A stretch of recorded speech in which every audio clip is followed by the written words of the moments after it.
জুলাই গণহত্যা ধামাচাপা দিতেই শেখ হাসিনার নির্দেশে বন্ধ হয় ইন্টারনেট।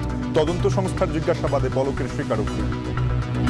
প্রধানমন্ত্রী এবং এই মামলাগুলোর প্রধান আসামি শেখ হাসিনার নির্দেশে সরাসরি প্রধানমন্ত্রীর কাছ থেকে নির্দেশনা আসার পরে তথ্য প্রতিমন্ত্রী নির্দেশ দিয়ে ইমিডিয়েটলি ইন্টারনেট শাটডাউন করো।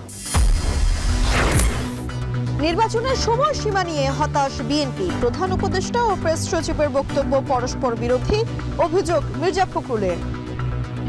ডক্টর মোহাম্মদ ইউনূস নির্বাচনের সম্ভাব্য সময়সীমা 2025 সালের শেষ অথবা 2026 সালের প্রথম অংশ অনুষ্ঠানের কথা বলেন, যা একেবারেই অস্পষ্ট।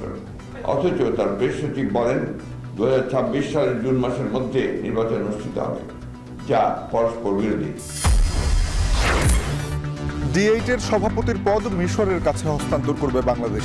সম্মেলনের সাইডলাইনে প্রধান উপদেষ্টার সঙ্গে পাকিস্তানের প্রধানমন্ত্রীর বৈঠক।